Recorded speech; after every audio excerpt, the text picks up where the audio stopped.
My mother once told me I was easy. Not kind. Not smart. Not strong. Just easy. The kind of daughter who didn't need anything. I was 23 the night I found out exactly how easy I was.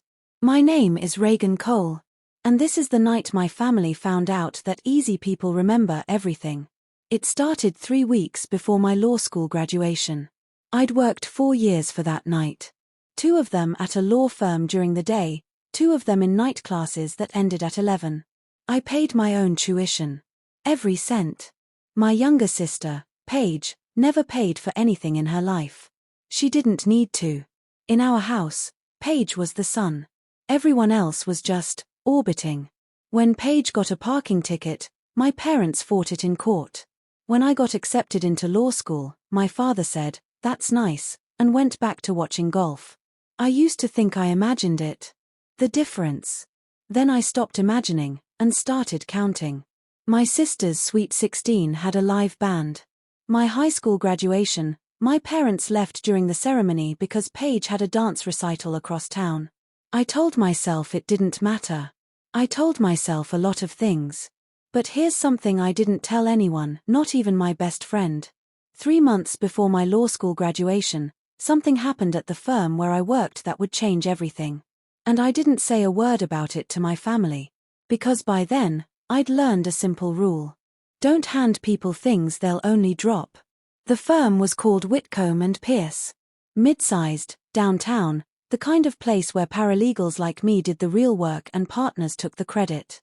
I'd spent 2 years buried in discovery documents for a case nobody wanted, a wage theft lawsuit against a regional trucking company. 340 drivers, all underpaid for over a decade. Everyone said it would settle small and quiet. I didn't think so. I stayed late. I cross-referenced payroll records nobody else wanted to touch. I found the pattern. A senior partner named Daniel Voss noticed. He started pulling me into meetings. Then strategy calls. Then, eventually, into rooms where actual decisions got made. Nobody at my parents' dinner table ever asked what I did all day. So I stopped telling them. 2 weeks before graduation, Daniel called me into his office. The settlement came through, he said. 11.2 million. I sat down because my legs asked me to. 11 million, I repeated. And here's the thing, Reagan. He leaned forward. The partners want to do something at your graduation. Something public. I asked him not to make a big deal of it. He smiled like he already knew I'd say that. Too late, he said. It's already happening. I didn't tell my parents about any of it. Not because I was hiding something shameful. Because for the first time in my life, I had something good, and I wanted to know what it felt like to hold it without somebody else reaching for it first. 10 days before graduation, I called my mother to ask if they were coming. I already knew the answer. I just needed to hear her say it out loud. "Sweetheart," she said, "Paige planned a beach trip for her birthday that weekend. We already booked the house in Destin." I asked if there was any way to move it. There was a pause. The kind that tells you everything before the words do. "You know how Paige gets," my mother said. "She's been under so much stress lately." My father's voice came through in the background. "Tell her we'll celebrate when we're back." I hung up the phone and sat on the edge of my bed, staring at the black graduation gown hanging on my closet door like a shadow waiting to be filled. I didn't cry. I'd run out of tears for this particular disappointment a long time ago. What I felt instead was quieter. Heavier. Like a door clicking shut somewhere deep in my chest. I wasn't angry anymore. I was just done waiting to be chosen. 2 days later, I was sitting at my neighbor's kitchen table, the way I did most Sunday evenings. Frank and Carol Doyle lived next door to the apartment I'd rented since my second year of law school. Frank was retired Navy.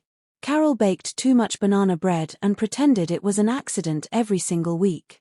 They'd watched me leave for work before sunrise and come home after midnight more times than my own parents ever had. That night, Carol asked how graduation plans were coming along. I told her the truth before I could stop myself. Carol set down her dish towel.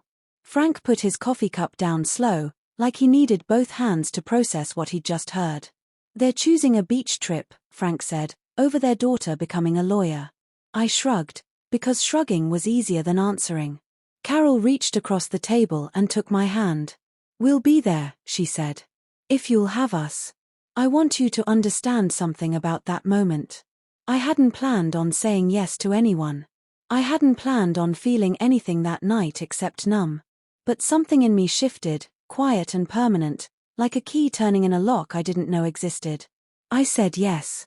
And once I said it, I realized I'd just made a decision that would change the entire shape of that night, though I had no idea yet just how much. Graduation morning arrived without fanfare. No last-minute phone call. No sudden change of heart from Destin. I pressed my gown the night before.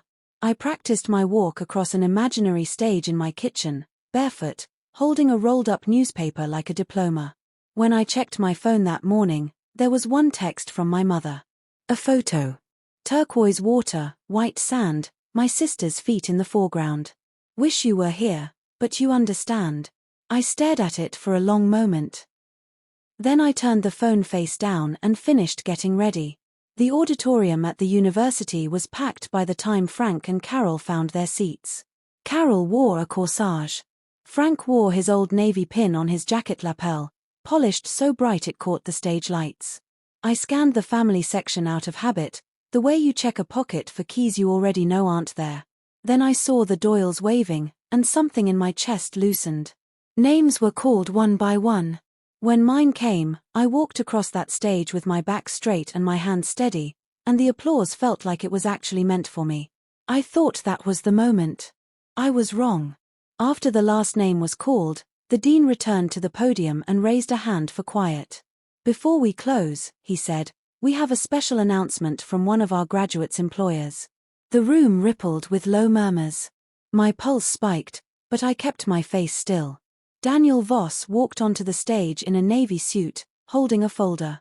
Reagan Cole, he said into the microphone, spent the last 2 years uncovering a pattern of wage theft that the rest of us walked past for a decade. He told the room about the case. The $11.2 million settlement. The 340 truck drivers who would finally be made whole. Then he said the part one didn't expect.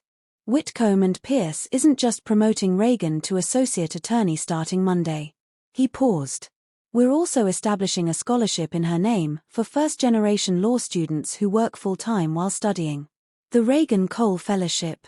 The applause hit like a wave. Daniel wasn't finished. There's one more thing, he said, looking out at the crowd. Reagan told us about 2 people who showed up for her when almost no one else did. We'd like to invite them up. He looked toward the family section, not where my parents would have sat, but toward the Doyles. Carol froze. Frank's hand found her shoulder. I caught their eyes and nodded. They stood up slowly, and the walk they took up that aisle felt longer than any walk I'd taken in my entire life. When they reached the stage, Daniel handed them an engraved plaque and an envelope. A token of thanks, he said, for raising the kind of neighbor who raises everyone around her. Carol was already crying, not quietly, but openly, her hand pressed to her mouth. Frank wrapped an arm around her and blinked hard at the ceiling. The cameras from the live stream caught every second of it. Hundreds of miles away, in a rental house in Destin, my parents were watching that live stream on a cracked phone screen. I know, because I checked the timestamp later. But standing on that stage, I wasn't thinking about them at all.